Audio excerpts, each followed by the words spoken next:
Africa, Africa, I love you. Motherland, Africa, Africa, I love you. Africa, Africa, I love you. Motherland, Africa, Africa, I love you. Africa, Africa, I love you.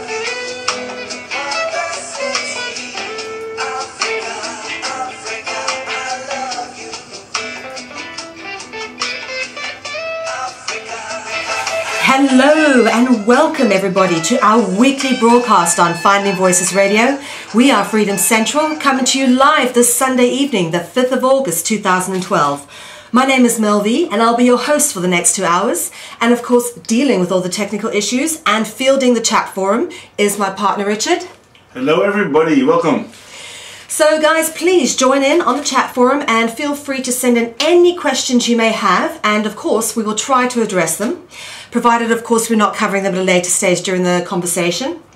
Last week we saw the 3-year anniversary of Freedom Central. That was the 1st of August, and of course, being South African and very dedicated to my home country and the pursuit of freedom therein, I have decided to dedicate my 3-year anniversary show to my fellow South Africans.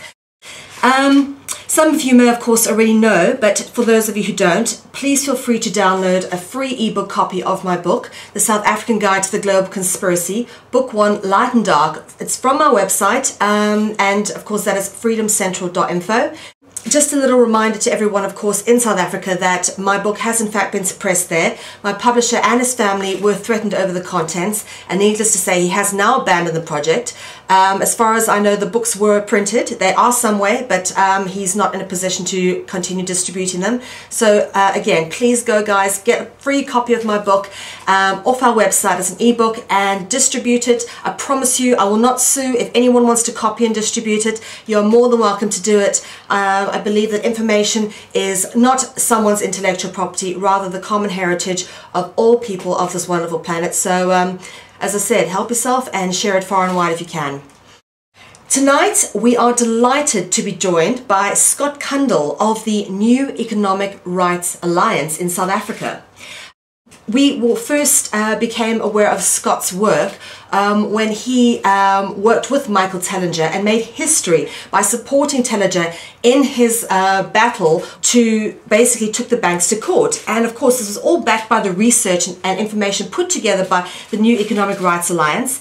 And of course, we are delighted to have Scott with us to talk to us about how South Africans go about freeing themselves from the matrix. Scott, thank you for joining us this evening. How are you doing? Good, good. Not even the dark forces of the internet can stop us from having this conversation. That is so good to hear, Scott. Absolutely. Of course, you know what? I've been a great fan of your work since I started getting your mails regarding the Tellinger case. I really want to hear a little bit first, before we get on to all this very, very interesting information, a little bit about you and your journey, because I can obviously assume it's probably interesting that you've gotten to this point where you're now fighting this fight. Yeah, sure. I don't really know where to start without boring you all to tears. But in terms of understanding the banks, I think that the first time I kind of got a glimpse of what was going on was when I was reading David Icke's book, And the Truth Shall Set You Free. And that was about 15 or 20 years ago. And I'm not sure if you read that book, but he had a section on it on the Federal Reserve Bank. Or on money, I should say. And he talked about the Federal Reserve Bank of America and how he would say, well, you know, the Federal Reserve Bank has got these mysterious rights to print money out of nothing or make money out of nothing using a computer and then charging interest on it. And that stuck with me for years and years and years. And, you know, I've always been, strangely enough, I've always been a capitalist. I've always been an entrepreneur. I've always had my own businesses. But that particular idea resonated with me very strongly. And how is it possible? And was it even possible? And was this true? And what I discovered over the years was that it's not only true, but that's only just the beginning. And it was really that David Icke chapter that started me on this journey. And then really in the last couple of years, I started studying it further and further and really getting into the heart of what's going on in the world. Okay, wow. All right, so, I mean, but quite a big jump from that to what you're doing now. Yeah, well, it looks like a big jump. I mean, it's, you know, it really, again, it's, you know, I've done a lot of interesting things in my time. I mean, I'm involved in an eco-village. I'm involved in, like I said, you know, I've really been a capitalist running my own business, computer software, and I've always been the kind of guy that wanted to, you know, make money and really be part of the whole system. So, you know, it's actually, you know, when we created the new Economic Rights Alliance, which is the non-profit organization, which is now suing the banks, it really needed to be, I guess you could say, it really needed to be done properly. And when I say properly, I'm talking about outside of the realm of conspiracy theory.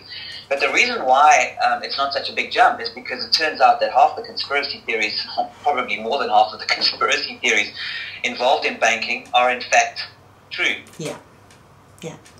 Well, unfortunately, this is one of the unfortunate things is with the word conspiracy has come some unfortunate associations, and people when you just have to say that word and they put off instantly. Well, that's right, and I think it's been you know, it has been a bit of a problem with regards to that, because you know the whole realm of conspiracy theory really has been in the realm of nutcases and like David Icke would say, and I mentioned David Icke a couple of times. It's by no means you know, I don't necessarily subscribe to all his work, but he used to have a great comment that said, today's nut is tomorrow's oak, which I think is fantastic, especially if you live in South Africa where the word oak has another meaning. Yeah, absolutely. I do know that comment. I've worked with David Icke personally, once here in Amsterdam and in Zurich. We've worked across 3 countries together.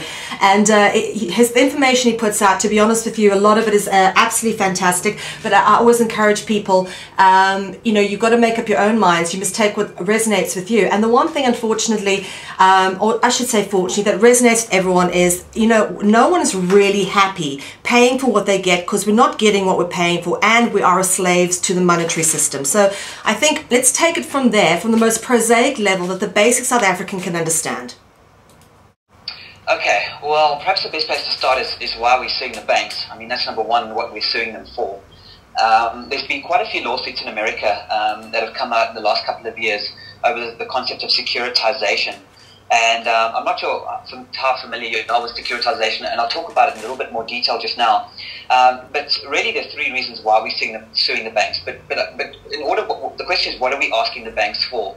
And it's very important to realize that as a non-profit organization, it's already our duty to kind of give the legislators a run for their money and alter the status quo. So starting the NPO gave us the ability to be able to take on the banks. And what we're suing them for is not money. So we're not asking for compensation at this stage for the various people that have been taken for a ride on the banks. What we're asking for are 2 things. Firstly, we want the entire banking system to be investigated. And the crack in this is the securitization aspect, which has given us for the first time in probably hundreds of years the opportunity to do just that. But essentially, we are asking them to investigate the banking system. And while we're doing that investigation, we're also looking for... we're asking the courts to stop all foreclosures and literally to suspend all legal action taken by the banks because of what they've been doing. And, you know, this is when we go out of the realm of conspiracy theory into absolute fact, and it's backed by solid South African law with a huge amount of research. So we're not asking them for money. We're literally asking them to declare, the court to declare our banking system unconstitutional. And with that comes a fat load of research. And that's really what's quite exciting.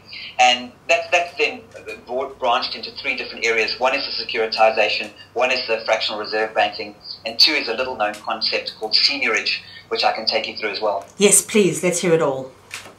Okay, well, where do you want me to start? All right, from the first of the 3.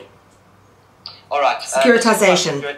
Securitization. I think it's not a bad, although it's not chronologically in order in terms of how banks create money. I think it's important because it's been in the media a lot.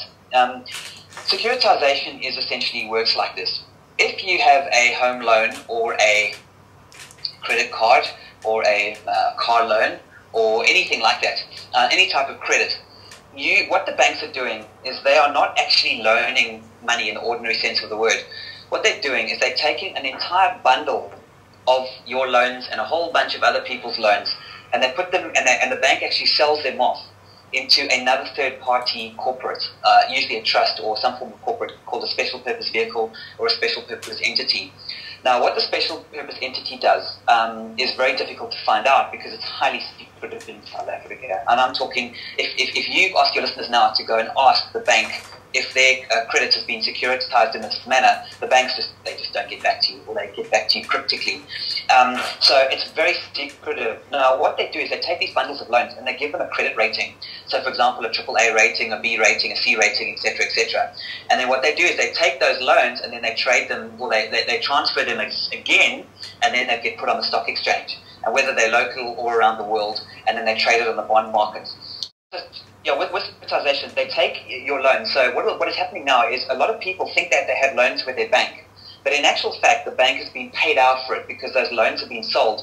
When I say those loans have been sold, I'm talking about, in several cases, the entire value of those loans, or significant proportion of the value of the loans, including interest, has actually been sold to a third party. Now, those third parties then trade those loans, like cattle on the various stock exchanges. And what has happened in the past is that we saw what happened in America is they become what are called toxic assets. Because if you can imagine, a bank has got a whole bunch of loans, credit card loans, personal loans, home loans, etc., etc. What they want to do is they want to offload those loans out of their balance sheet.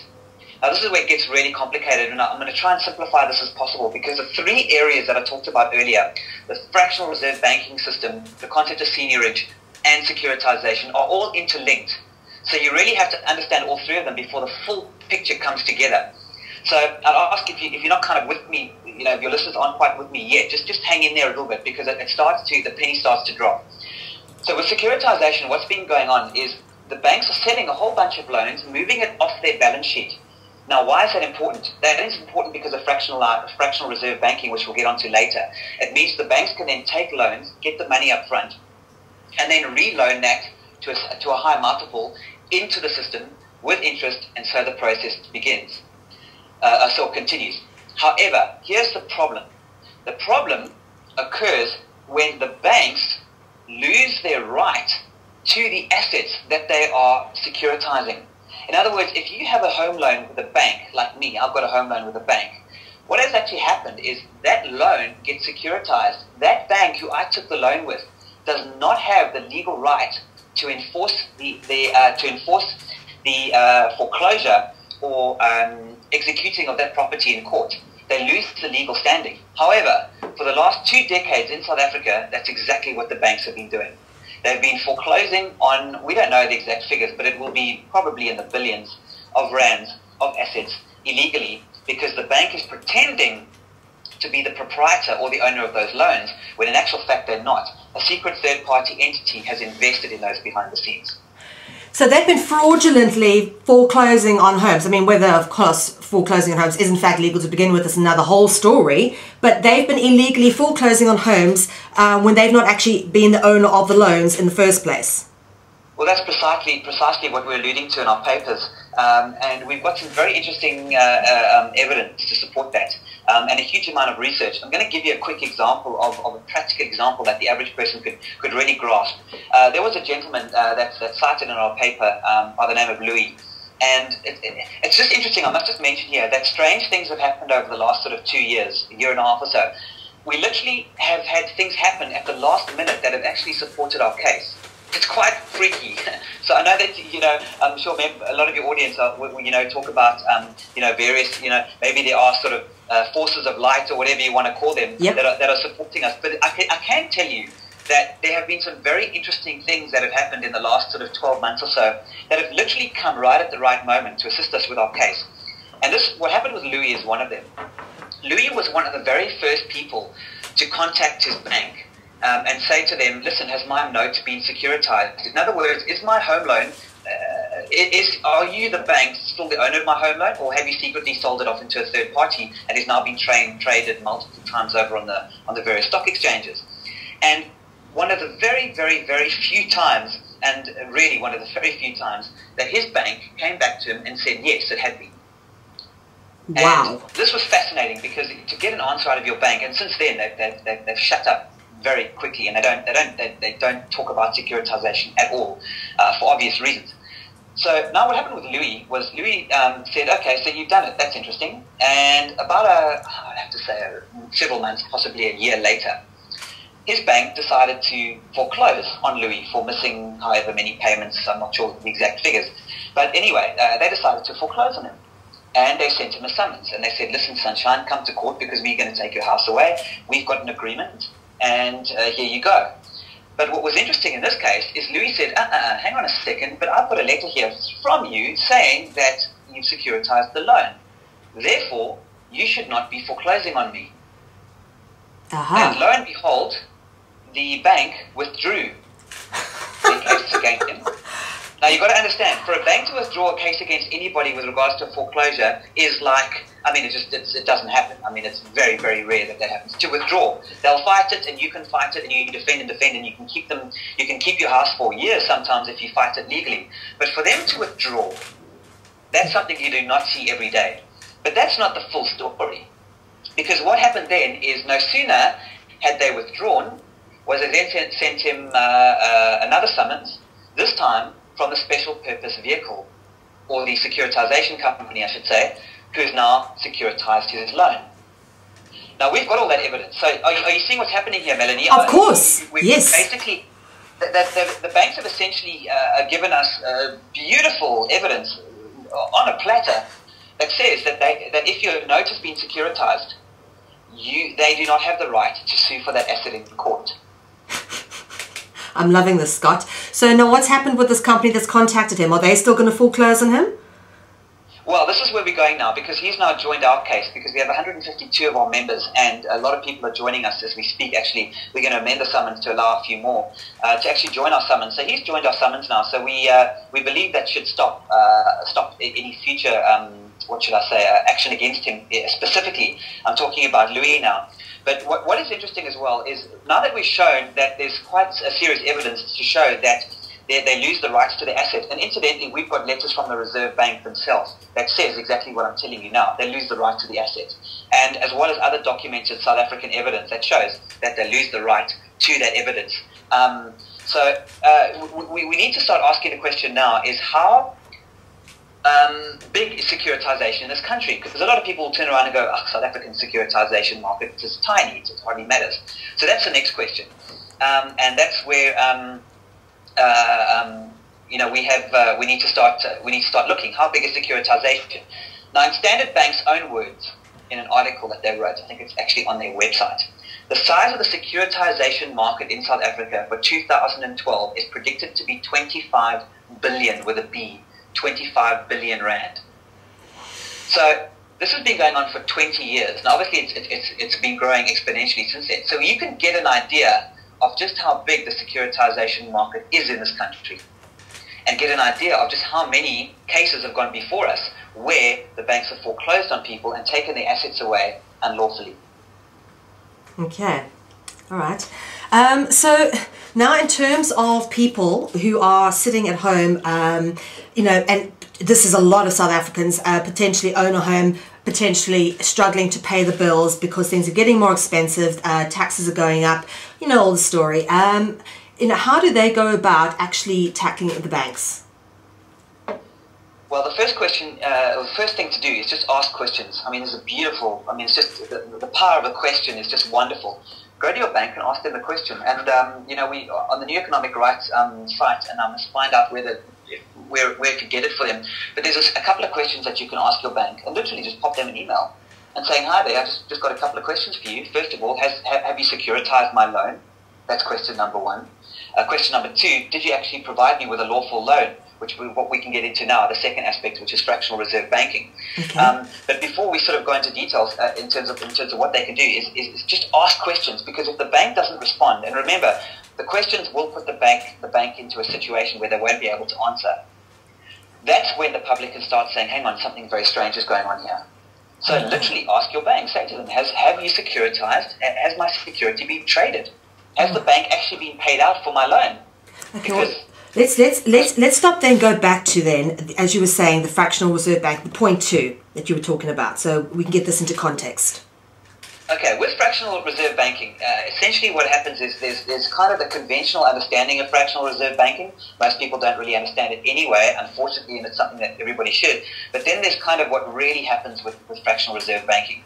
The idea behind fractional reserve banking is if I'm a bank and I get 1,000 Rand from the reserve bank or as a deposit, wherever, I then take that deposit and I pay interest, a small amount of interest on whoever deposited with their money. But we all know now that, you know, to actually get any interest out of a bank, unless you've got a lot of money in your account, is almost impossible. Because the bank charges and the bank fees and everything like that are so exorbitantly high these days that you don't actually really make a huge amount of money from interest unless it's a lot of money as an investment. So essentially, the bank will take, let's say, 1,000 Rand. And then what they'll do is they'll take a percentage of that 1,000 Rand. For example, if they've got to hold 10% of that, so that's 100 Rand, and then they loan out the other 900, and then that 900 gets deposited into a bank again, and then that 900 gets reloaned again, and then let's say it would be 810 Rand, so that's another 810 Rand loan. That loan gets deposited into another bank, and that bank then loans on the 810 Rand less 10%, and so the process begins. So out of that 1,000 Rand, what you end up with are many times that amount in actual loans. Now, bear in mind that all those loans have interest on them. The question is, where does the interest come to pay on the loans? And I actually show a graph. I actually did a seminar that goes into this in huge details, which is freely available to download for anyone. I showed them a graph in the UK on the difference between the amount of debt in the world and the amount of money in the world to pay off that debt. Because of the interest factor, it's nowhere near possible for the people of the world or of a country or of a city or any particular region to ever pay that debt off. It's impossible because the interest factor, they don't create the money to create the interest. Yeah. So what ends up happening is this perpetual cycle that goes on of what we've called debt slavery. Now, where it gets interesting is when you link this up to securitization. What the banks have done is they sell those off, but they sell the debts of all those loans off to investors, and often those investors are not just people with a lot of money. They are often pension funds, they are often countries. Many municipalities in America bought a lot of these loans, and actually the toxic assets actually went bankrupt because they bought this. What the banks are ending up doing is they are creating these loans out of nothing. And to give you another example, it's really this simple. If I have a 200 Rand note, and I'm a bank, I have the right to go and make 10 photocopies of that note. And I keep the 200 Rand note, and I actually loan the photocopies of that note. In other words, I keep the original 200 Rand. This is what many people don't quite grasp, but it does get a little bit complicated. But essentially what's actually happening is I, as a bank, keep that 200 Rand and then literally create all those 10 loans of 200 Rand each out of thin air, and I charge interest on it. Then I take those loans, okay, which didn't really exist anyway because it's all fictitious money. I take them and I sell those loans to a special purpose vehicle. I, as the bank, get my money, okay. Those loans will then get traded, and other people who have pension funds, municipalities, etc., then via the system are then reinvesting in those loans. And this is not with their choice or knowledge, obviously. They don't know where their money is being traded or invested. Correct. Now, what the banks will say is it's none of your business because you signed an agreement that allowed this to happen. So it's your fault. You should check what you're signing. But if you read those documents carefully, you'll actually realize that it's not quite that simple. I think we have to go that technical now, but we have a big issue with the agreements, those home loans agreements, a big issue. Not only are they unconstitutional, but we do believe that there's a significant amount of misrepresentation within those actual agreements themselves. But essentially what we're talking about here is when the loans of the people the banks make loans that don't exist, sell them off, get their money up front. When they get that money up front, they use that money to create more loans out of thin air. So the perpetual cycle carries on. They then take those loans, they bundle them up, and they do the same thing again. Now, remember that when they start selling these loans to third parties, these are called derivatives, by the way. And what they do with these derivatives is they become tradable assets. But of course, people realize that if you invest in a derivative, you now have a stream of income coming in, a guaranteed stream of income. Okay, so you with me? So you have a guaranteed stream of income. If I'm a third-party investor and I invest in a bundle of these home loans, I've got a stream of income now coming in. I can now take that stream of income, go to a bank and borrow more money, which is made out of thin air, to then reinvest in those derivatives, which is then recycled from the bank, and then the banks go back again and make more loans and just keep going and going and going. Now, what happened in the US is those loans were made to what we would call toxic assets or subprime mortgages, where they would go to a McDonald's worker who's really got no chance of ever being able to pay a bond back long term, and they would just give him a loan without security or without any deposit. So this created the housing bubble. Obviously, the housing bubble burst. All hell then broke loose in 2008. And you would think that with all the disclosure and realizing the terrible nature of how these derivatives work, because it's financial cannibalism, which is a term that I coined, which I think explains it perfectly. It's really where the debts of the people are sold back to the people, and we really are consuming our own labor. And essentially that caused the bubble. But instead of slowing down, and instead of sort of taking a step back and going, whoa, let's be careful about the securitization model, its sheer propensity for profit has brought it back again stronger than ever. And we're now dealing with a market, the entire derivatives market, which is not just loans, but it's all kinds of derivatives, which is really a casino. It's when you can bet on whether it's going to rain tomorrow or not, and if it rains, then you can win. It's crazy. The total value of the derivatives market worldwide is estimated to be approximately 20 times larger than the gross domestic product of the entire planet. Wow. Do you know that Warren Buffett has actually said he doesn't even know what the derivatives market is worth or how it exactly works, and he's like the financial guru, supposedly. Correct. That's exactly what's going on. It is a machine of doom and gloom, and you have to start looking at it from the banks. And if you are going to feel sorry for the banks, which it's very difficult to do, but if you are going to feel sorry for them, the reason you would do that is because the banks themselves can't get out of it, in my opinion. What has essentially happened is the banks have created these bubbles, like a property bubble, where they keep on investing more and more money and loaning more money for people to buy homes. So all that money goes into homes. They're then sold in the derivatives market, so people are now investing. So the investments are all coming back. The banks kind of have to keep the property bubble going. So in other words, they keep having to loan. They're stuck in the system themselves. They can't turn around and go, hey, I've got a great idea. Let's really start focusing on alternative energies or different ways of feeding people or alternative, just amazing new human inventions that can do so much good for the world.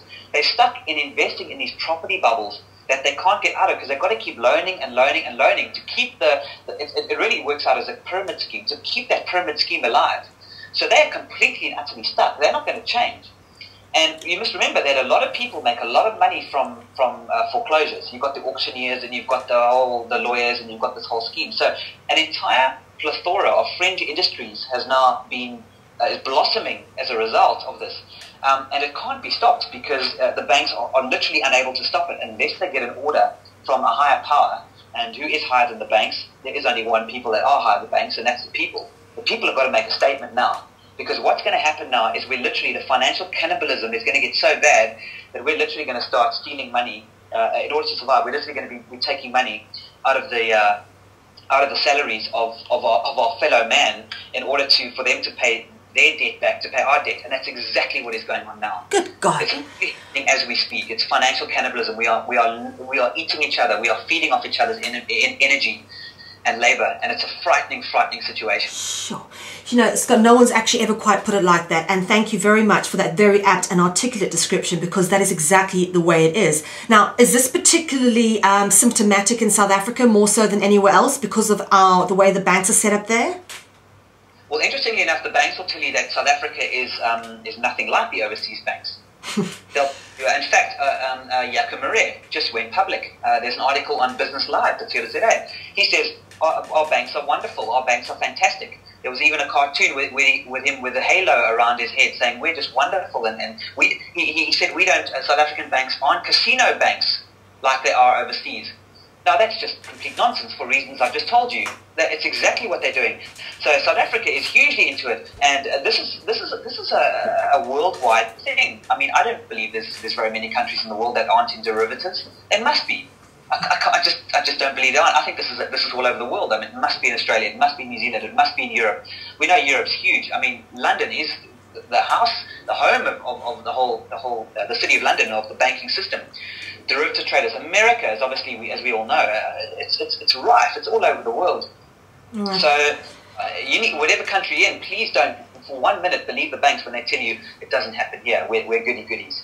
I was talking about how does our Reserve Bank works, who owns it, and where ultimately the control is. I mean, we all know that the power to control South Africa doesn't lie in the political seat. It lies in the financial seat. Who is controlling that? Because it sure ain't our government. Okay, that's a very good question. The first thing to realize is the conspiracy theories are true, and the South African Reserve Bank, like many other reserve banks, is a private bank.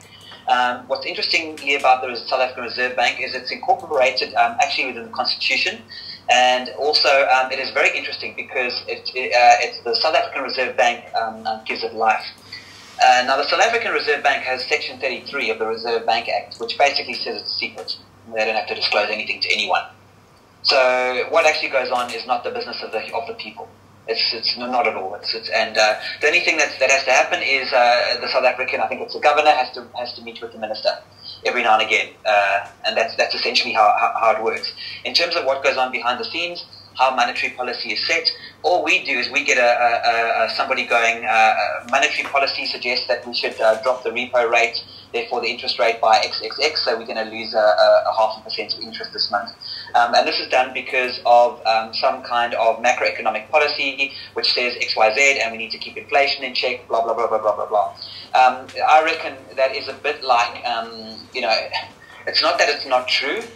And I often say this to people, what the banks, interestingly enough, the banks don't really lie. Believe it or not, in many cases they actually don't. What they do is they just are very, very, very good at giving highly incomplete statements.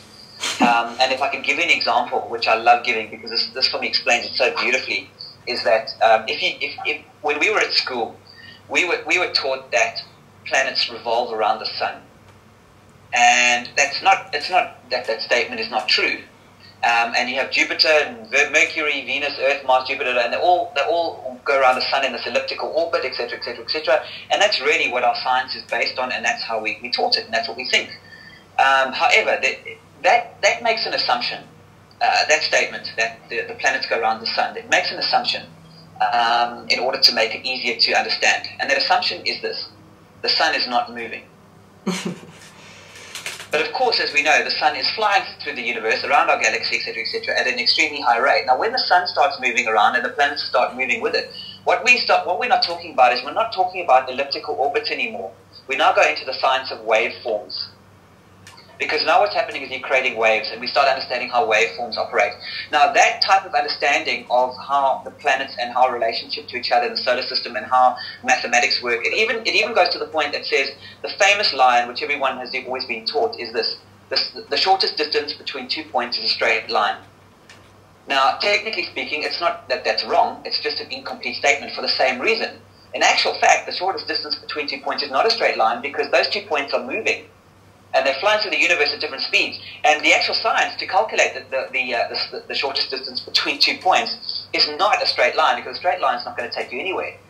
That is what is essentially happening with the banking system. It's not that what the banks say is wrong. Fractional reserve banking, etc., is wrong. It's just extremely incomplete. So when we talk about the role of the Reserve Bank, we need to be very careful, because everybody just says, okay, the role of the Reserve Bank is to set interest rates, and yeah, they're involved in ensuring that the various banks are capitalized. In other words, their reserves are met, and to recapitalize if necessary. When we start looking at fractional reserve banking and this making money out of nothing, we start asking the question, well, what are reserves?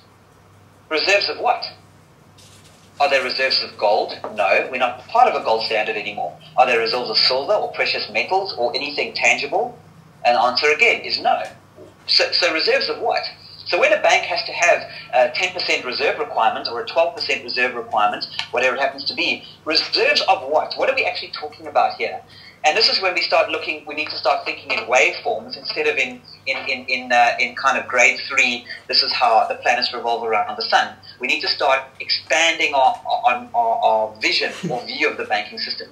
And what we start realizing is the role of the Reserve Bank is to push currency, physical notes, into the commercial banks to allow the banks to create this fiat currency, this money out of nothing, to perpetuate a system that will keep an economy alive. And that's ultimately what their role is. And this is when the third element comes into this concept of seigniorage, and how the banks, the Reserve Bank, actually prints notes at a fraction of the amount that it cost them to print, and then pushes that into the banking system. Now, there was a great Australian economist who was one of the few he actually became quite famous because he was able to, predict the financial crash before it happened. And he said beautifully, he says, you can't look at it as though banks have to adhere to capital requirements. In other words, you can't look at a bank and say it only has to loan what it's got in reserves, and that reserve sets the lending criteria for banks. He said, you can't look at it that way. He said, you've got to look at it the other way around. Banks do whatever they want. They loan anything they want to do it. They do it whatever the hell they want. And whenever they need to be recapitalized, then they just pick up their phone to their mates at another bank or to the Reserve Bank and say, listen, we're running a bit short, please top us up. Do you see what I'm getting at, Melanie? The way you look at things and the perception of the way your perception of how a money system works changes when you just look at it differently. And that's essentially what's going on here. You can't look at the system like we've been taught. You have to look at it differently. These guys have got carte blanche to go ballistic. They go ballistic with derivatives. They go ballistic with trades. They loan into bubbles. The libel scandal proves that they're all in cahoots. I mean, everybody knew that anyway, that they were in cahoots. It's just nice to have some evidence. It's nice that it's become worldwide. But we are dealing with a system that has perpetually created an absolute nightmare. And at the end of the day, the human being, the man on the street, the average worker, is being pressured more and more into delivering his hard-earned labor to pay off a debt that never existed with interest that could never, ever be paid back. Okay. Wow. Okay. Now let's just look a little bit about the history of the banks. I was wondering, Scott, if you knew sort of how, like, our Reserve Bank was brought into being. I think it was just after the First World War. I think it was in 1912.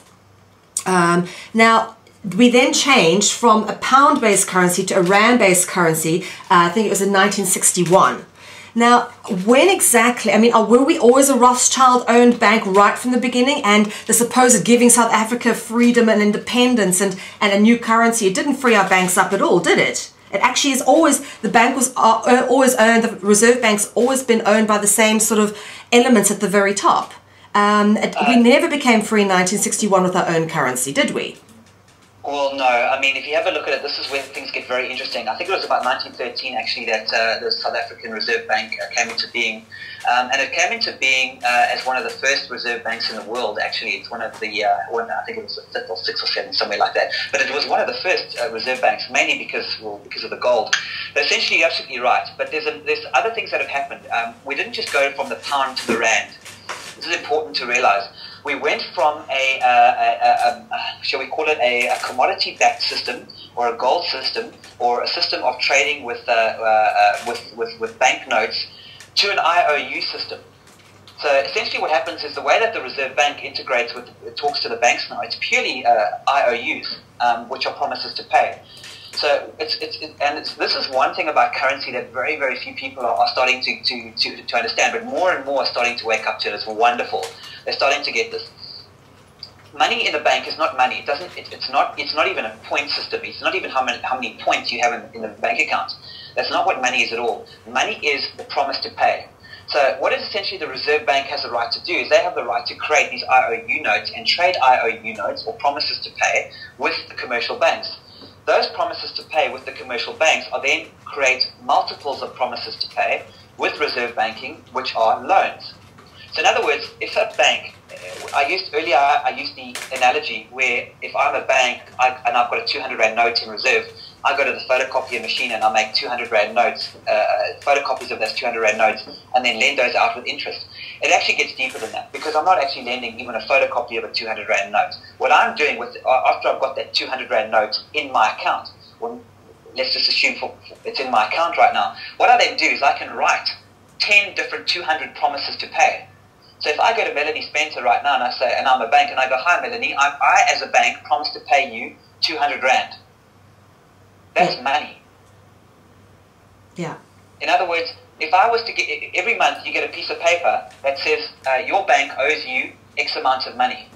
That's a bank statement. A bank statement is not the amount of money you have in your bank account. It's just a reflection of how much the bank promises to pay you.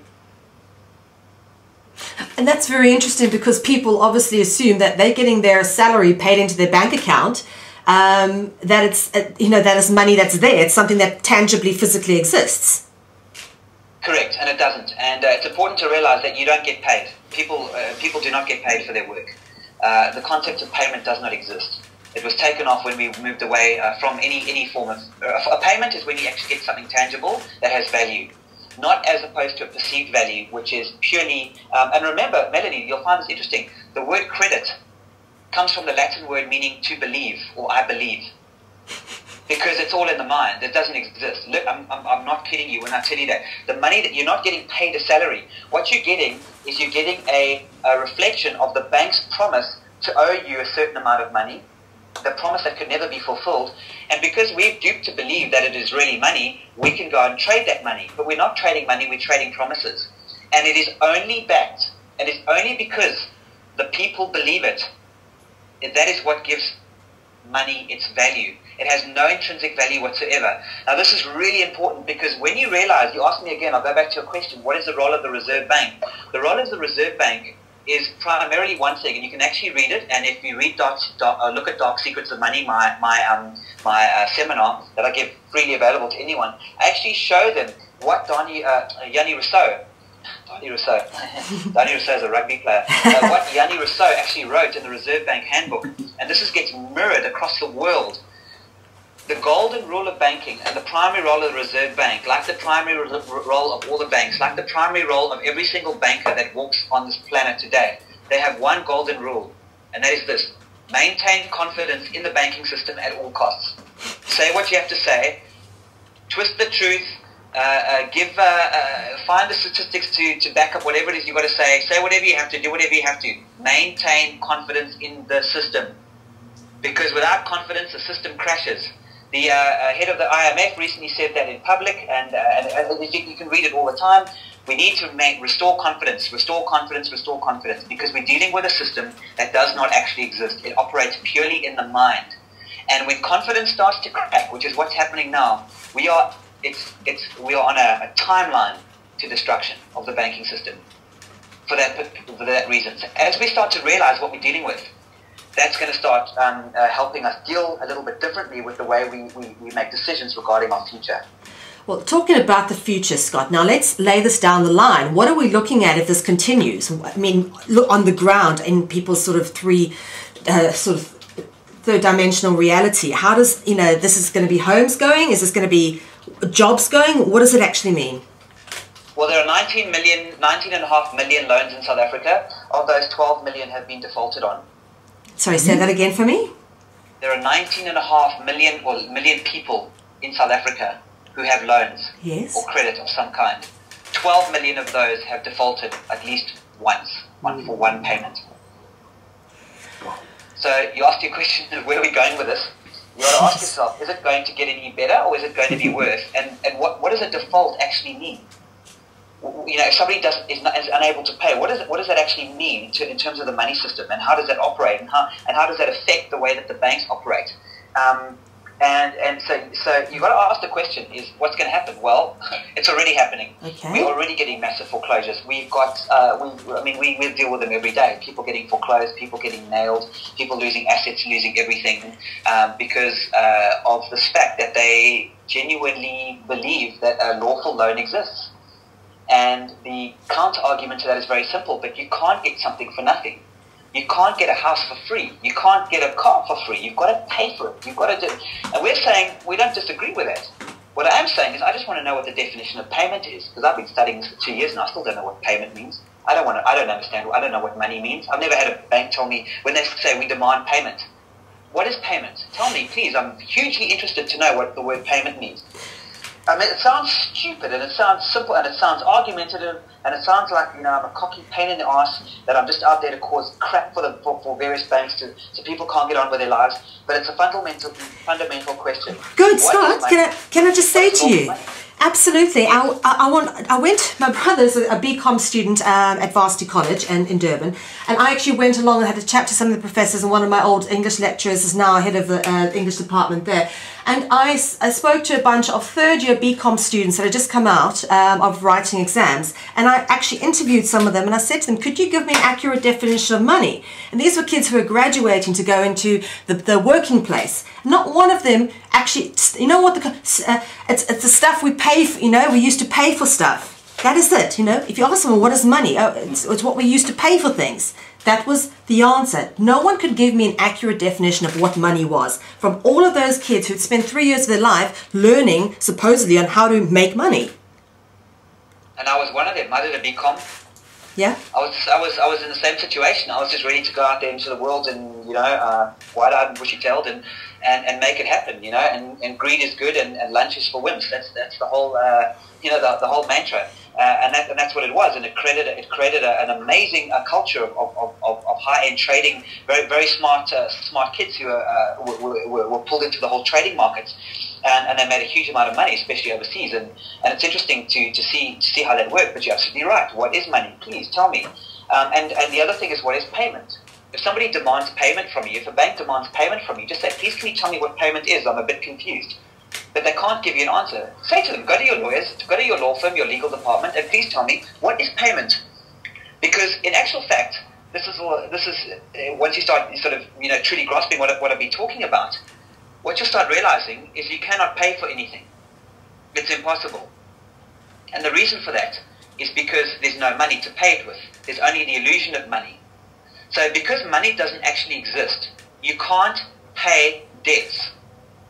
And there's an interesting court case in America called Stanek versus White, where he actually says that you cannot pay a debt, you can only discharge the obligation. This is one of the most beautiful, what's the word? Penny droppers. Discoveries, yes, of the banking system. When it actually suddenly dawns on you and the penny drops and it hits you like a ton of bricks, a entire ton of pennies fall on your head, we actually realize that I'm actually not paying for anything.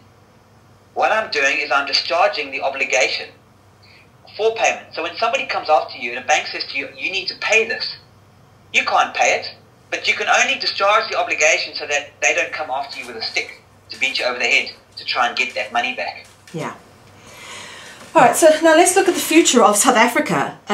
You know, obviously I'm eternally optimistic that our country is going to pull it out the bag somehow. I just believe there's so much fire and passion, and people like myself who've been born there for the very reason of trying to bring awareness to what's going on. You know, myself having been one of the people affected by the economic situation and then hightailed my way overseas and have still never been brave enough to come back, you know, wondering and hoping one day it'll be good enough so that I can do that. You know, realistically, Scott, for me, for those people out there, what are we looking at in terms of our future? Interestingly enough, I think South Africa is one of the best places to be at this stage for a number of reasons. First of all, it's because we have a very good climate and a very good water supply. Still, I mean, certainly outside the cities, a lot of our city waters are actually dire straits. But also, from a standpoint, you have to realize this is a worldwide phenomenon. Those banks are all connected. All those central banks are connected. When one falls, the other one picks it up, and the other one either buys it out, or they're always looking after each other. But the time has got to come when people are going to realize what's going on, and there's going to be some issues. And those issues could be in the form of hyperinflation.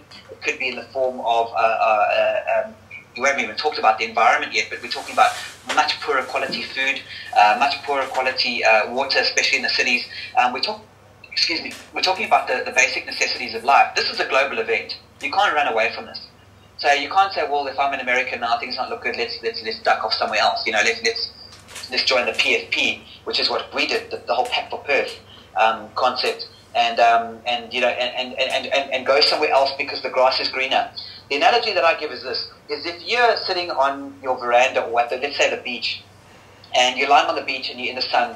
And what tends to happen after a while, you know, it's what it's like if you're lying there by the, you know, listening to the waves or by the pool or whatever, and then the shadow starts to reach you, and you suddenly get that cold feeling because now the shadow's on you now, because the sun is going down.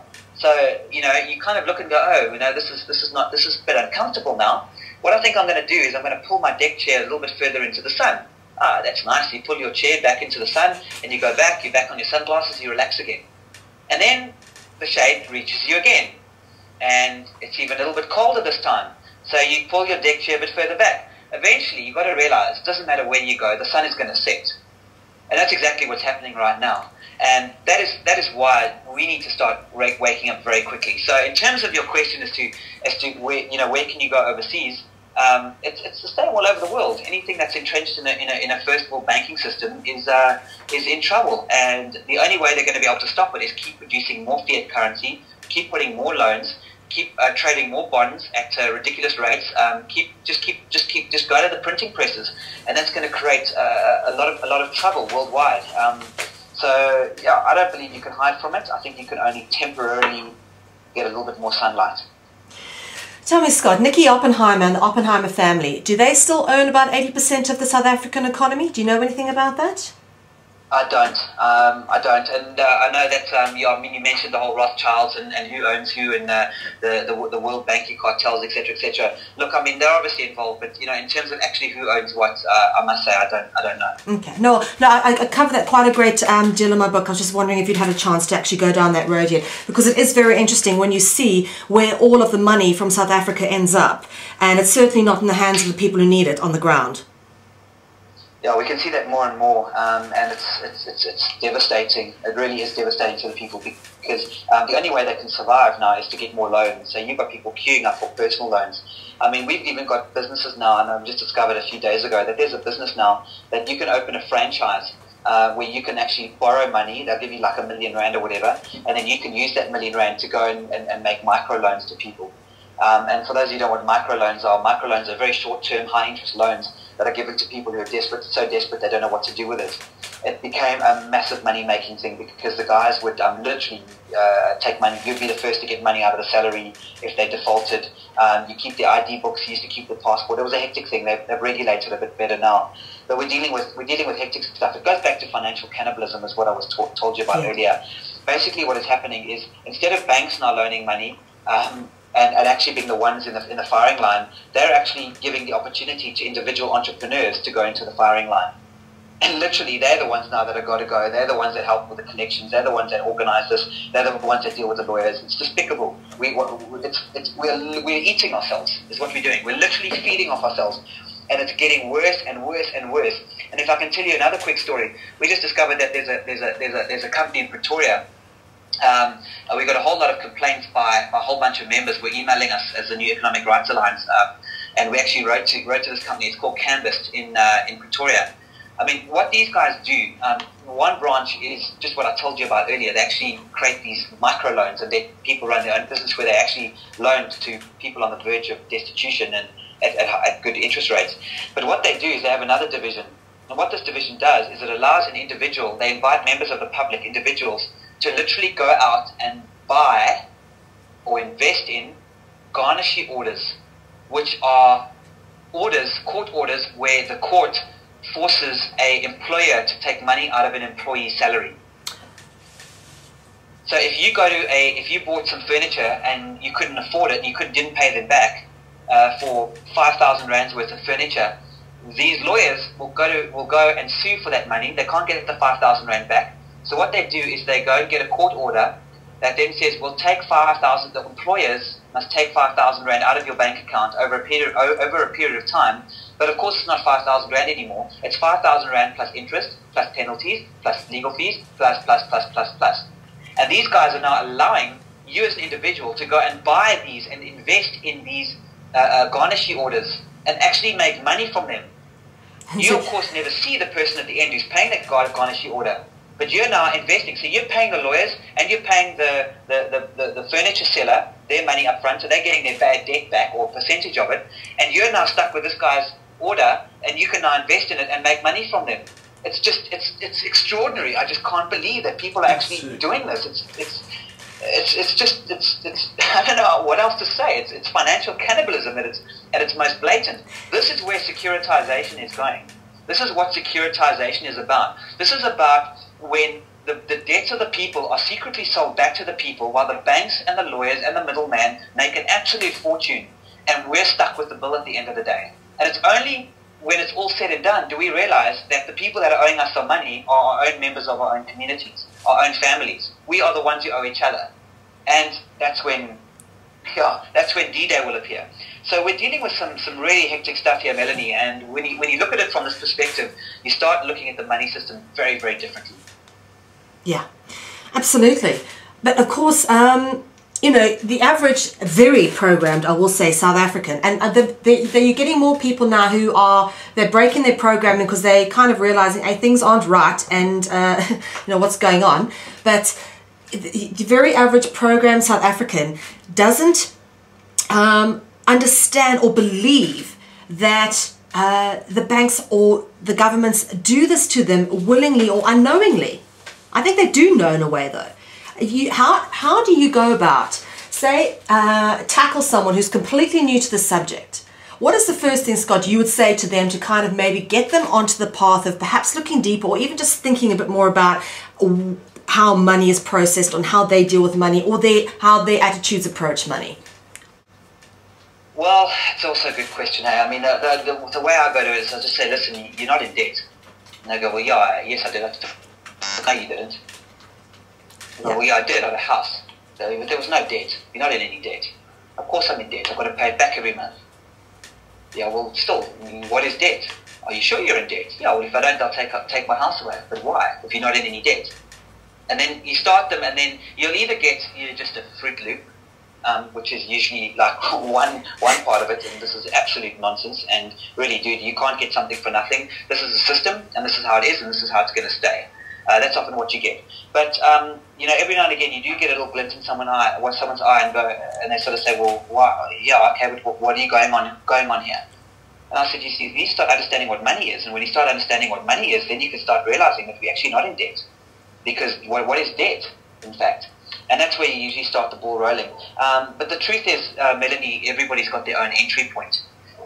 You know, everybody's got their own. You know, you got to kind of mix it around a bit until they find it. Something out of the 2-hour conversation we have tonight. Hopefully, there's one or two little aspects that'll cling to someone, and those will stay with them, and they'll start working on those. And that's really what it comes down to. So you just try. All I can just say to people, please try. And also, you know, watch my seminar. I really went to a lot of time and effort to put that together in Cape Town. It was really good, and it explains the whole thing. If you watch that and you still don't understand it, then yeah, I think maybe. Well, Scott, I want to say, for people like yourself and Michael Tellinger, who are fronting the whole sort of waking people up and making them aware and giving them information in South Africa, I tell you what, the hugest respects from one South African to another, because we just, you know what, there's not enough people like you out there who are brave enough to stand up in the face of adversity, and you know your stuff. You've got the facts and figures, you've done your research, and you stand up against the average beer, bokke and boerewors guy and try to tell him this. And they, oh man, you're stupid, and they give you all the kind of insults. They shut you down, but still, the tenacity to keep going. You've got to draw from a deep place. It's a lot of strength, and the most utmost respect to you, because you know what? Well, I went home in South Africa in 2010. I tried to do what you're doing now. I tell you, it was very difficult. Yeah, it is.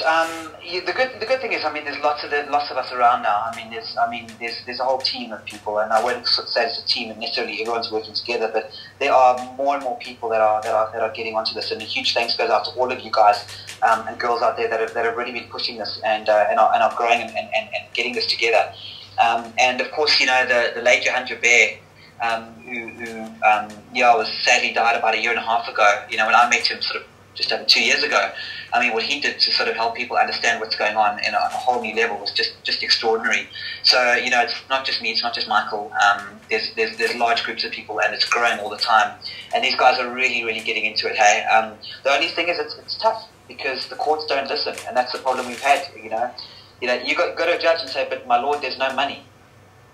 What they can't prove there's a debt. Yes, this is. I was going to ask you. These court systems, you know, with all due respect, I have friends going through law school in Stellenbosch or wherever else in Cape Town, and they, you know, my baby brother's 21. He's doing his final year BCom. He's going to do his masters next year, and I keep saying it's a waste of time, but nonetheless. He's got friends who are all doing their law degrees, and they're saying that basically they chop and change the laws as they want to, and how can you actually get a fair trial and put a case across? These kids are actually that are studying law now saying, how can you put a case across convincingly when you don't know from day to day what the law is? Yeah, well, the first thing you've got to realize about about what lawyers are learning is they're not learning the law as such. They're learning how to administer the law. There's a huge difference between the administration of it. Advocates and lawyers, they're out there, they're learning this court rule and that court rule and how to trick the other guy into breaking a rule so you can get a cost order against him, so you can make a few grand here and then this trick this up and then this issue here. It's all a game and it's all about money. Everything is about money that goes on in the court. I've been there personally. The judge pulls out his pen and paper and calculator and works out how much money is owed to this guy. In the Michael Tillinger hearing, the judge said very clearly, he said to Standard Bank, guys, I'm just here to see if this guy owes you money or not. It's all about money. Civil law is all about money, and some would argue criminal too. That's another story. So what is happening in the court system at the moment is that it's all about the administration of the law as opposed to the law. It's very difficult to get new judges to create new law because they don't want to. It's too out there. And remember, most of our law is decades, hundreds of years old, all the precedents. And all that law says that if you don't have a debt, you must pay it, etc., etc., etc. So our legal system is built around the whole concept of the fiat money system. So you're right, it's very, very difficult to get a fair trial.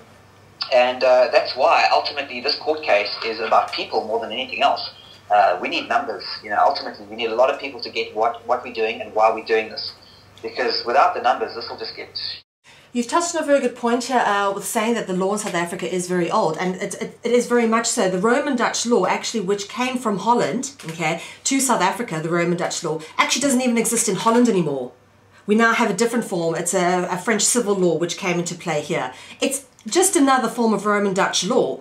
But what people do in South Africa, they say the laws are different there, we're corrupt, we run differently to the rest of the world, you can't see South Africa as what the rest of the world is doing. And my argument is no, I see South Africa as a testing ground because it's such an extreme example of what's going on in the rest of the world, which is why with the work that I do, I try and draw so much attention to South Africa for people to have a look at.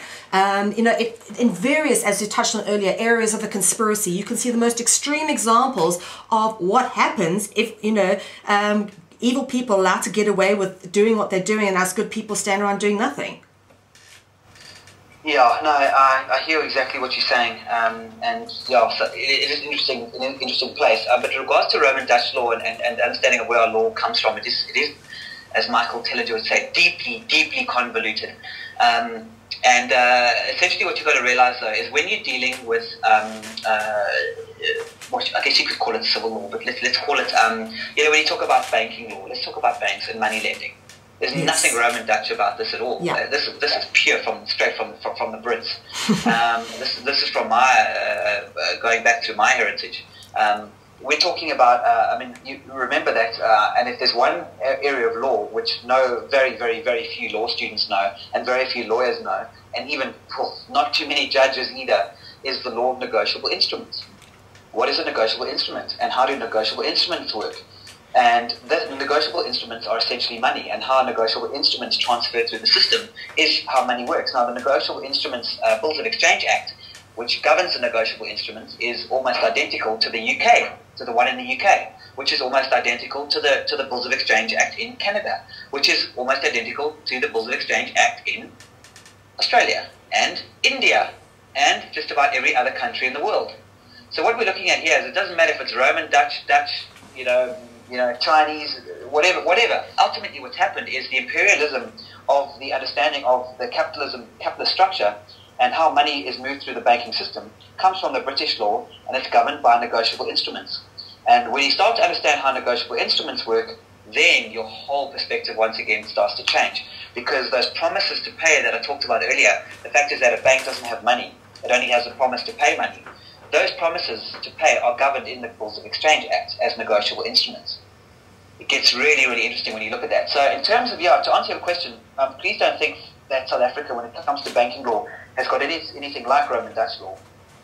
You can look at the area of contract, which gets interesting. Maybe you want to talk about that just now and how contract law is viewed in this country, because that is important. But in terms of how the banking system works, it's all it's all the same around the world. One thing I can mention in terms of the Roman Dutch law and how common law works, and again, I'm not an expert in this, but you need to realize, why are the courts so clever, should I say, and so barbaric in the way that they approach trials, and why is it so difficult to win in court? And in South Africa, the answer to that is very simple. The contract in our law is king. The contract is everything. And this is actually the same in what I believe, what my research indicates, the same all over the world. It's all about contract. Where is the contract? Has the contract been amended? Could it be amended in this courtroom while we stand here? Are you even aware that the contract has been amended? Do you need to be aware the contract has been amended? And what is actually going on? Now, what happens in court, and this has happened to me, is the contract has actually been amended in the courtroom while you're up in front of the judge. So there's a contract that's created in the courtroom. And that contract is different to what was originally negotiated on. It gets really, really interesting about how it works. And it works on the concept of ratification. A practical example, because I know you want to know how South Africans can understand this better. A practical example is this. If a debt is more than 3 years old, it's prescribed. You can't collect on it anymore. However, if they can trick you into signing an acknowledgement of debt, then that is no longer prescribed, and now you have a valid debt. So what banks and these companies are doing is they're selling all this bad debt that's more than 3 years old to these debt collecting agencies. The debt collecting agencies then contact all the different people, and they try to convince the people to contract a new debt. An example of how they do that is they say, listen, according to this, you owe 3,000 Rand because you purchased a dining room or a chair 5 years ago. And you go, no, but that was this and that was this and blah, blah, blah, blah, blah. You don't know that it's prescribed for 3 years. So they go, listen, why don't we make a deal? Let's make us an offer like 1,000 Rand, maybe pay us, but just pay something now. Pay 50 Rand now or something towards the debt. You know it. The moment that you pay that debt, you've now agreed the debt exists, and now you've restarted the whole thing back together from the beginning. Now it's what's called ratification. So people get trapped all the time into understanding. So when you go back into the court system, effectively what happens is this. The judge says to you, did you get a house? And you go, yes, but. Well, there, you got a house. Don't you think it's reasonable that you should pay for the house? Yes, but. Did you borrow money from the bank? Yes, but. You're digging yourself into a hole. You can't win. You're reinforcing, you're ratifying the agreement that is taking place in there that says you owe money. And the moment that you admit that you've got a debt, then it's very difficult to get out of it. So this whole concept of an admitted debt is important because it's in the original agreement. So that's what the judges are doing. They're not listening to the law or the facts. They just want to know, is there an actual debt in place? Let's have a look at that contract. And until now, we have not been able to break the shield of that contract. And exactly what our court case is doing is to break the contract, break that shield. We want to look behind the veil and see what's going on behind those agreements. And what do they really mean? Are they constitutional? Are they even valid? What's in those agreements and what do they mean to the average person? And what we are digging up is extraordinary. I mean, really, what these banks have got up to for so long is really it's despicable. And that's essentially what we're trying to do. Okay. Now, so you're trying to do this. How far do you think you're going to get with our legal system in South Africa? Well, luckily, I think we're actually going to get quite far. And the reason for that, that's not necessarily saying we're going to win or not. Yeah. But I think we're going to get reasonably far is because of the approach. Now, if you have a look at how far Michael Tellinger got with his case, he just got obliterated. And the reason for that was because, for one guy to try and defend himself it's very difficult. I mean, even though he had some unbelievably good points. They were very difficult to counter his points. And that's why, as yet, no judge has countered what Michael said. No one's actually rebutted anything that was in his argument. They just said, you lose, too bad. And it was very unfortunate from that perspective. Also, Michael was a defendant. He was defending himself, which is never a good position to be in because you automatically look like you're trying to get something for free. He's defending his home because he couldn't pay it, therefore he's trying every trick in the book. Yeah. And this is the kind of attitude that it's got. So even though he had some extremely valid points, to get them heard in court was almost impossible. However, what we're doing as a new Economic Rights Alliance is we are a duly registered non-profit organization. Now, our duty is to take these things to court and to have them heard. And we have people behind us. So we've got 150 formal members who have joined and 115,000 who are supporting this case and growing every day. The more and more people support us, the more we realize that, say, hang on a second, this needs to get heard. Now, we are the ones that are summoning the banks. The bank is on the defense this time. So they have now got to respond to our allegations. And we, by hook or by crook, our goal is to set this down for trial. And we want the trial heard on its merits. and we want this trial heard properly. So we think we're going to get quite far purely on the basis of the fact that we're an NPO and that we have numbers behind us, and that we are the ones that are taking action against the banks, and we're not just defending. Okay, so what level are you taking this to in terms of, is this like an in terms of courts, so people can understand this? It's going to the High Court, the Johannesburg High Court. Okay. Our constitution, I think it's section 100 and something, 62, 72, sorry, I can't remember, basically allows the High Court to hear an issue of constitutionality.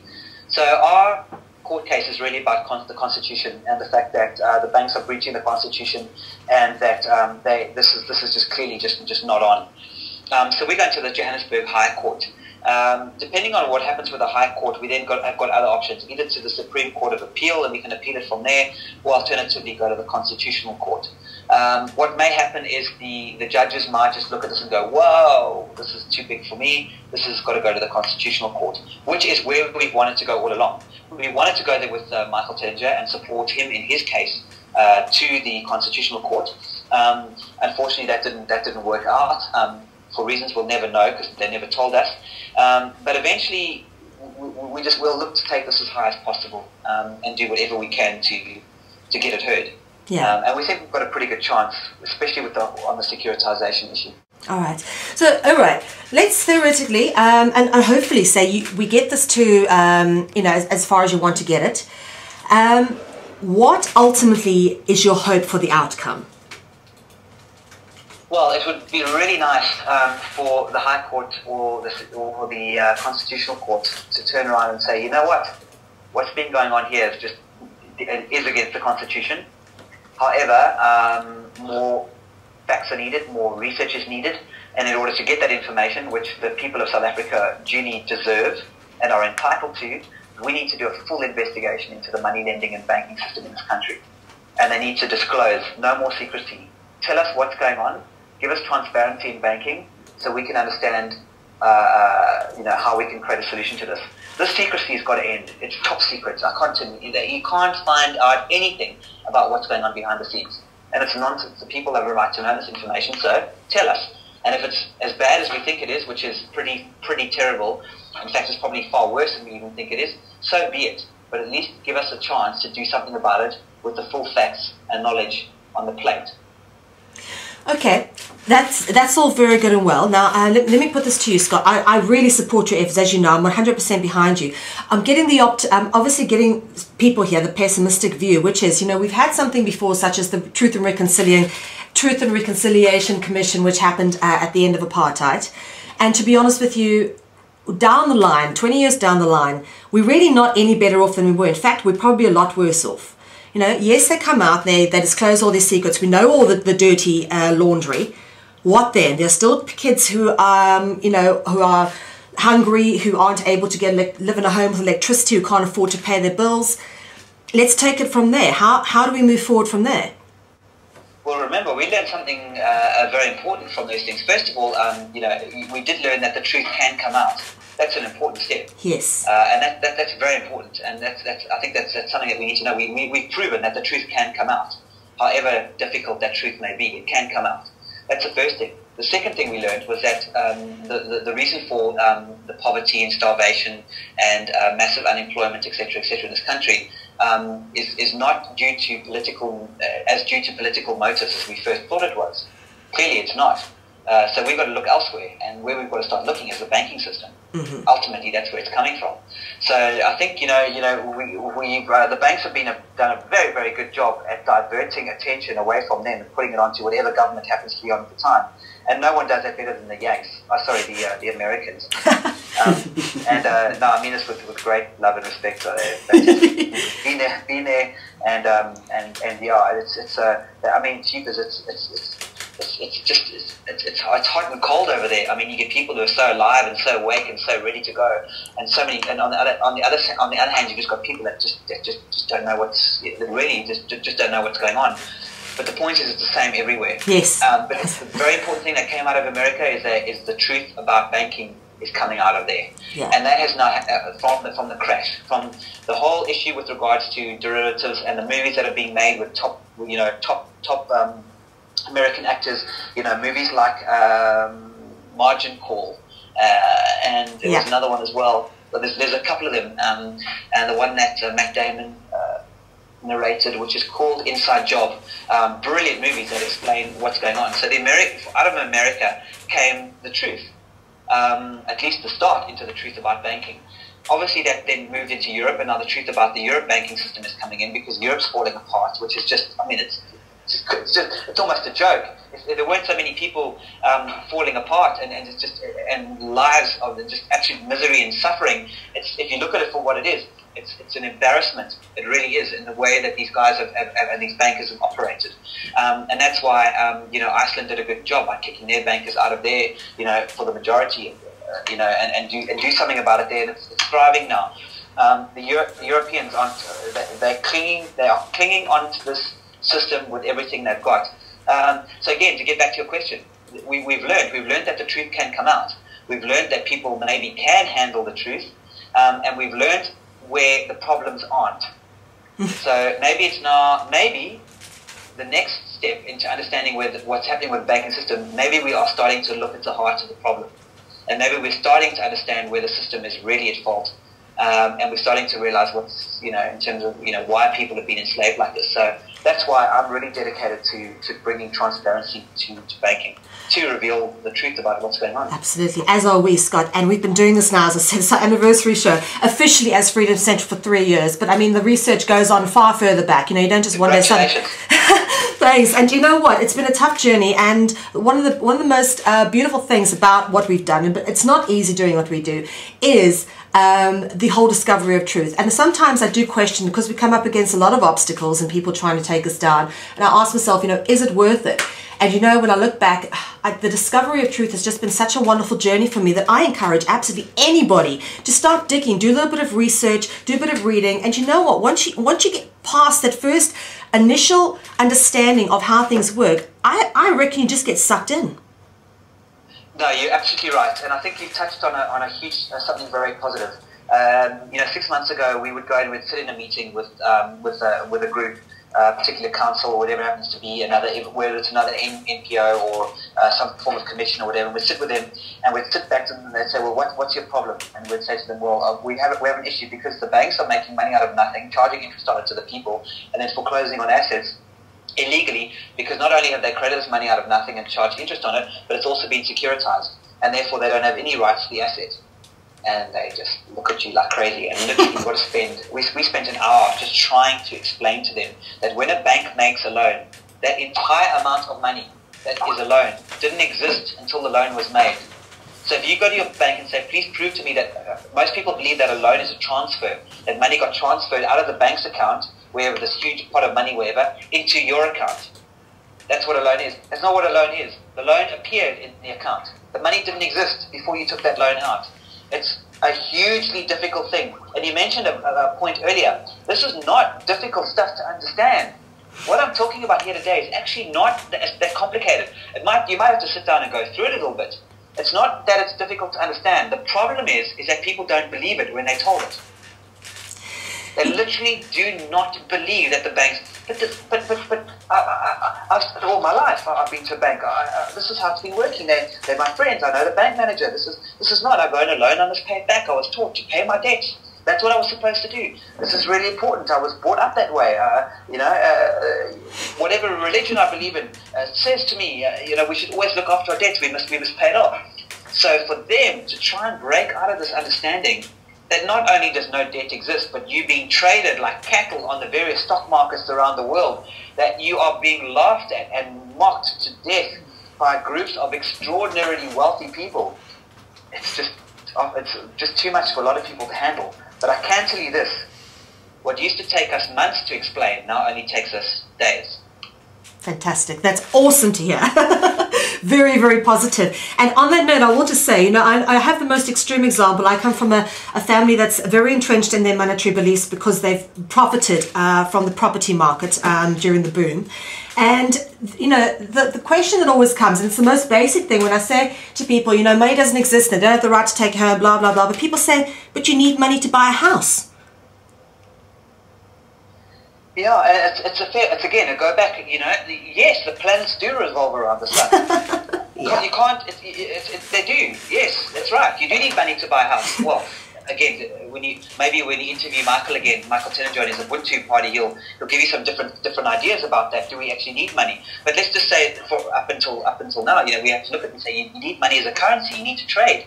We need to do this. Yes, that's true. Yes, and in the past you have. Right now in this system, if you want to go and buy a house, you need to have money. Unfortunately, you're not buying anything because you can't pay for anything because there's no actual money. So if you think just because you've got a title deed that you own your property, you need to start understanding how the system really works. Because chances are you do not have all the full rights to your property like you think you do, even if it's fully paid off. That's interesting, Scott. I think people need to realize. Can you go into that more, because that is a big thing that we get lots of questions about. Could you just go into that in a bit more detail? Okay, well, the first thing is to realize is that, again, let's go back to this legal premise. And the legal premise is that the contract is king. So we've got to start asking questions about where is the original contract. Now, it can get really out there and wacky and wild, which I might just touch on in a minute. Yeah. Obviously, with the usual preemptive caveats, or just letting people know that when we start talking about that stuff, it's really, really important to realize that from a new Economic Rights Alliance standpoint, we stay away from what we call the conspiracy theory stuff. We do this properly within South African law. We are doing everything we can to play by the rules, etc., etc. So when we start delving into the more speculative stuff, it's important for people to understand that when I go into this, it's just for interest's sake, and you can go into and study it yourself. But the point is this, and this is less speculative. This is more in line with the thinking, is that what actually happens in agreements, especially loan agreements, and with regards to the concept of a title of a property. Yes. What is ownership? You sort of start asking that question. And is it possible that you had accidentally signed something in an agreement which gave somebody else the right to your property should a particular event occur? Because remember, what you're doing with a loan, and again, a lot of people listen to this and go, oh, this is where Scott and I are already now, and it just doesn't work this way. But please, just stay with me on this, because you need to think of this almost hypothetically. When you sign a home loan agreement, when you first get that agreement, you sign a power of attorney for another attorney to sign documents on your behalf, usually a mortgage bond or the original security that is actually underlying the ownership or the right to your house. There's no such thing as ownership. There's only the right to a particular piece of property. So ownership went out with the fiat currency. So instead of owning something, you can only have the rights to it. And whoever's got the rights to it is then entitled to a portion of it. So what is essentially happening with this is that it is very possible that because of the securitization process, your rights were ceded and then sold to various parties that could theoretically still have a right to your property, even if it's fully paid off. It's frightening, but it's very possible. We need to realize what these banks are doing, Melanie. Seriously, there are documents that have been signed on your behalf, and we don't have a clue what they are. Let me ask you something. We don't know what those rights are. Oh, sorry, Scott. Let me just ask you something here. So, if someone has totally paid off their house, what circumstances need to be? You said obviously within the contract that they said that if certain circumstances happen, then they can take a house. If the house is fully paid off, what circumstances have to happen? Are we looking at something like martial law before they can take your home? What are we looking at here? Well, remember, it comes down to the agreement. So you wouldn't need martial law at all. They would just go and get they would essentially just go and get a court order and to say, listen, we've got the rights to this property. Now, of course, it's unlikely that a court's going to say, well, hang on a second, it's been fully paid off. Why do you have the rights to it? But the same legal principle that allows the banks to securitize is the same legal principle that says, well, those rights to those assets are being foreclosed. Now, this is when you go into securitization. If a bank sells 100 different loans into a bundle, those bundles are now, all those loans are pooled together. They become a single security. They don't become 100 loans anymore. They become one security with a separate security number. Sometimes they're broken into different tranches, and those what are called tranches, and those tranches have individual numbers. The point that I'm trying to make is this. The individual loan is gone. So if the individual loan is gone, where is the security for that particular loan? And is it theoretically possible that the security for your loan is now mixed into this pool and could therefore be responsible for putting security against the debts of that whole pool. Are you with me on that? Yes. So the way that banks have got around this, and they'll say, no, that'll never, ever happen because of blah, blah, blah, blah. And one of the main reasons they'll say it'll never happen is because it's insured. That pool is insured. Now remember, if I have a glass of fresh water, which is my home loan, and I take that glass of fresh water and I throw it into a fish pond, which has got a whole lot of other loans, I can't get that fresh water back. Yeah. So the security that now securitized was the security for that fresh water. Even if my fresh water home was now paid off, technically speaking, that loan was never paid off. It doesn't exist anymore as a single loan. It's still part of other loans that could go bad, is what you're saying. Yes, and what's happening at the moment, and the way that the various in other areas of what's happening, and the way the courts are able to do that, is that what they'll do is they'll just find another way to liquidate you. So they'll essentially say, okay, we paid off this house, but we'll find some other debt you've got lying around somewhere, or some other obligation somewhere, and if you don't pay that, then we'll just liquidate you. And we'll sequestrate you, and we'll basically carve up all your assets. And believe you me, this is happening all the time. The liquidations and sequestrations that are going on in this country are just, you will not believe what's happening. And it's not the part of the new era to go to tackle this particular issue.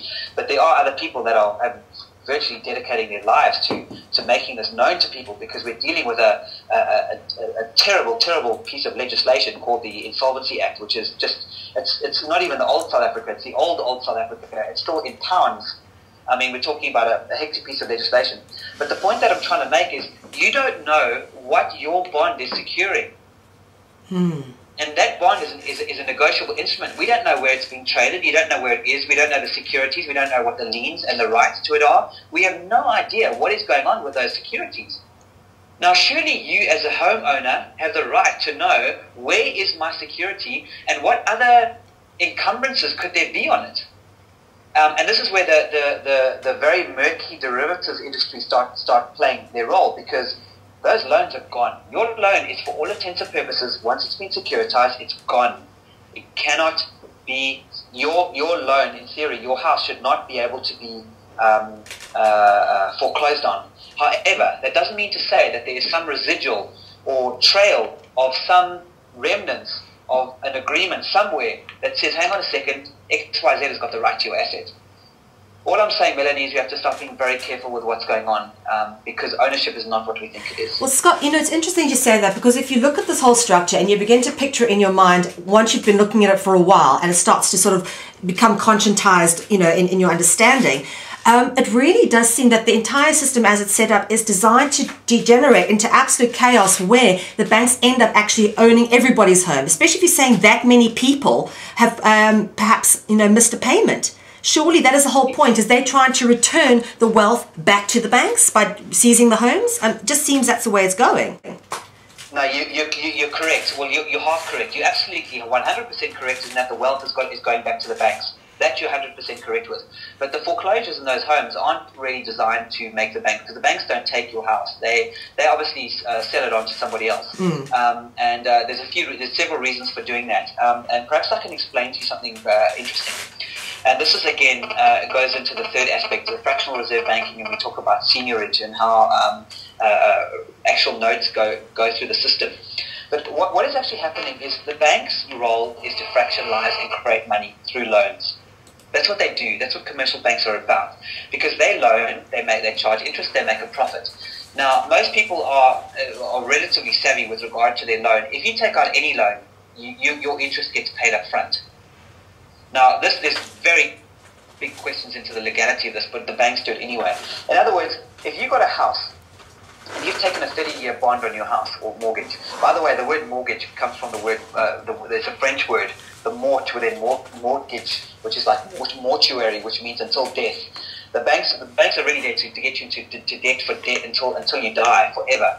So what essentially is what they're doing is they are taking those, their role is to just keep loaning money, and loaning money out of nothing, just keep the system alive. Now, because they're charging interest up front, so if you've got a 30-year loan, that interest is charged up front. So the first 3 or 4 years, you don't pay any of the principal amount. you're only paying interest for the first few years. So if you've been paying your house for 5 years, your loan is the same size as it was when you started.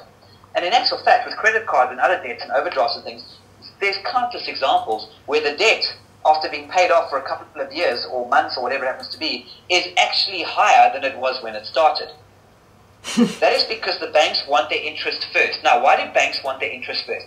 The banks want their interest first because only the interest portion is fractionalizable. In other words, they can only fractionalize the interest portion. That's their profit. That's their money that they can use to create more and more loans. On top of that, if you're paying back your principal, that effectively just decreases the money supply. So a loan will increase the money supply, brand new money created. When you pay it back, it goes back into a black hole, and it decreases the money supply. It's a set-off, it's a balance. However, if the banks get the interest up front, they can take that money and create more loans. And that is where we are getting totally and utterly annihilated because of this fact that the banks are creating, the fact that interest is charged anyway is bad enough, but the fact that it's all charged up front is exactly what you said just now.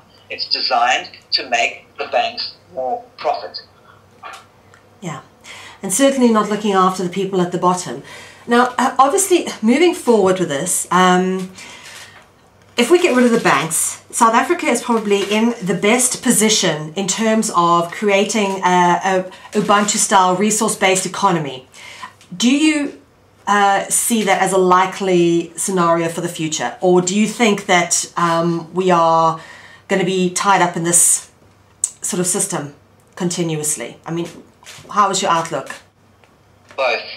The system will carry on bumbling itself. Honestly don't believe there's going to be any major crash. There'll be lots of little crashes and little issues happening. That's just part of the course, and those are going to get worse and worse. They'll continue to cling onto the system for another couple of years. I don't know how long. It certainly won't be a lifetime. There's just no ways. That's why, I mean, it's within the next few years, something major is going to change. It has to, but it's not going to. I don't believe there's going to be this massive financial crash that everyone talks about. And the reason for that is I don't believe that a financial system can crash because it doesn't exist. How can something that doesn't exist crash? It's all about perception. So you have a stock market crash, and you have this crash, and you have that crash. It's not really a crash. It's just more of it's either a mist or a fog that goes in where you can't see what's going on, or the reverse happens and it's going to be like a mist or a fog that gets lifted and people can now start seeing the truth. And that's where the second aspect comes into it. We won't survive without an alternative economy. We won't survive unless we start growing our own food. And that's something I believe very strongly in. And I started an organization a couple of years ago called Planting Season South Africa, where I'm encouraging everybody just to start growing vegetables at home, which is what we should all be doing immediately as soon as possible. We need to start catching rainwater. We need to find ways of purifying water. We need to look after the very basics of life. And that's what we need to do. So in terms of I think you're referring to the resource-based economy that the Zeitgeist guys talk about a lot. I'm not too familiar with how they work, but conceptually, we need an alternative economy that does not work on our current grid. We have to have it. So whether it's a resource-based economy or an online group of like community exchange systems in Cape Town with online currency, whether it's some form of barter, whether it's going back to gold or some form of coins, I think all of those have got merit, and I think we're going to have a very decent. We need a decentralized society that allows people to get off the grid, that allows them to say, "Hang on a second, let's go and live somewhere that's a bit quieter, where we can have our food security looked after." But there are tough times coming. I really believe that. I think that it's going to be extremely difficult. I think we're going to find that basic prices are going to start going up tremendously. When that'll happen, I don't know. I don't like to speculate in a time where it's impossible to predict. I can only just say to people, please, just start getting your basics in order. Start getting your food and your water and your alternative energies and your basic housing sorted out. Absolutely. Because if you don't, I think we're going to be in trouble. I absolutely agree. I will say, I work with lots of very interesting groups in South Africa who are educating people, and one of the people I work with is something called Information Clinic in Durban, and this guy's vegan, and he encourages everyone to grow their own food. And he says that if you grow your own food, eat what you grow and you'll never get sick. And I have to agree with that. If people are growing their own food, they're not having stuff that's shipped around, that's got all sorts of toxins in it, that's got pesticides, people won't get as sick as they're getting now. And there's many more aspects to this. But the thing I wanted to get into, if you have any information on, is our political system and what's going on there. And I know it's complete distraction to what is really going on, because people are led to believe power's in politics. It's not. It's in the money. It's, you know, what is realistically happening with regards to your ANC and your diplomatic alliance? Are they really opposites, or are they opposames, as David Icke likes to say? Are they working to the same agenda? What is going on? Do you have any information on that? You know, I mean, again, I'm really not the best person to ask this, but when you start talking about the various political agendas, you know, it all goes back to who controls the cash, yeah, who's got the sure. pockets at the end of the day. And I think that when we get to transparency in banking, I think the politics will start becoming a lot more transparent as well. I really, on one hand, you know, I feel sorry for the government, because I honestly believe that a lot of government officials really go into politics believing that they're going to make a difference, because politics can make a difference, and they believe that. Unfortunately, what they end up finding is that they find that the red tape and the bureaucracy and the financial motives that are going on behind the scenes dictate everything, and this puts them into disillusionment. We've got we still got a very young, you know, a young government. And a young government system, and a young political system, and there are so many people in there that want to make positive change. There are really, really good people all over. They really are, and they want to create change. They want to do it. They're stuck. They just don't have the ability to do it. They don't have the power to do it. Because they realize, whether they realize it or not, at some stage the penny drops, and they say that you know, it's not where the money is. And I'll go back to that again now. There was supposedly a quote by Mayor Rothschild, who said that you know, give me control of a country's money, and I care not who makes its laws. Yep. It's all about money. It doesn't matter which political party you vote for. It doesn't matter what it comes down to. Whoever controls the money will ultimately control the legislation. And the people who control our money, are they from within our country? That's a good question, hey? Honestly, I don't know. I really don't. I can't answer that. I mean, yeah. I don't even want to speculate. Yeah, it's just it just seems that South Africa's been run into the ground and milked for all its resource and everything. The people are suffering, getting poorer and poorer. No one seems to be, the only, you know, it's a very small percentage of people who are actually now moving forward, you know, in terms of actually making money in South Africa. It's a very small percentage. Yeah, no, I see what you're saying. Okay, no, if you talk about it like that, we're obviously a hugely, still a multinational global system. I mean, the global corporates control everything. I mean, they always have done. I mean, I didn't even realize, but I think it's Suez, one of those nightmare water companies went into KwaZulu-Natal, and it's all about it. And I was so happy to hear that Coca-Cola got kicked out of one South American company. Was it not Venezuela, something like that? It was great. They kicked Coca-Cola out of their country. It's phenomenal. Yeah. You know, so there's something going on. But in terms of this country, everything is controlled. I mean, remember, ultimately, our banks have to, even our central bank, there's a higher bank somewhere else, you know. Ultimately, it'll lead probably to the Bank of International Settlements and the whole Basel Accords, and who knows what's going on. But we know now, it's not even speculation, it's not conspiracy theory. The banks are in cahoots internationally. We know that. LIBOR has blown the lid over that completely. And our local banks are turning around and going, oh no, we're not involved in anything like this. We're good people. It's just unbelievable. It's literally, all they're trying to do is keep the confidence of the people going. But we know that it's international. We know that they answer to their dark overseers, which are probably international. And we know that it's common knowledge now. So to answer your question, yeah, who really owns South Africa and controls South Africa? Almost certainly not South Africans. For sure, and this is the thing, is we as South Africans need to take back our country before it gets taken from us completely, and I think that's absolutely where it's headed, to be honest, particularly when you look at what China's aggressive moves on the industry stakes within, you know, taking on debts and then, you know, taking assets in return for South African assets, which is what's going on. Very much so. I mean, that's happened for generations. I mean, that's how they've done it all over the world.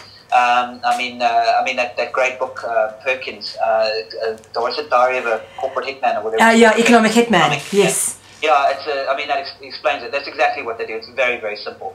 Go to a third world country, offer them hugely inflated amounts of money, loan it to them with the interest, and sit back and wait.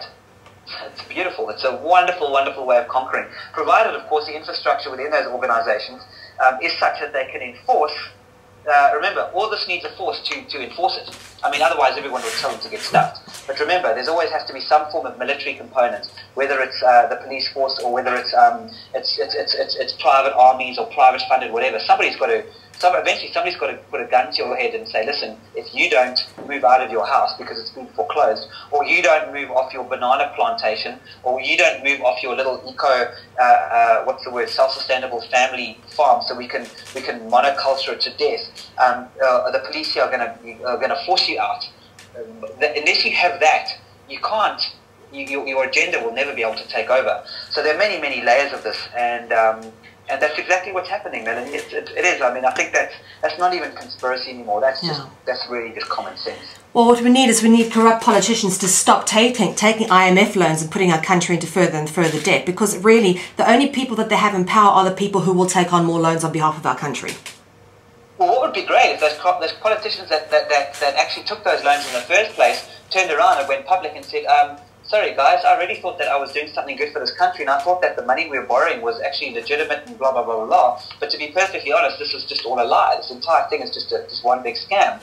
And I'm sorry, I was scammed as well as you did. I personally believe in the whole amnesty for everybody thing. Yeah. There's all the Iran is just wanted to shoot, like they're executing 4 bankers for what they did, and it's all you get a slightly warm fuzzy feeling inside knowing that this is happening.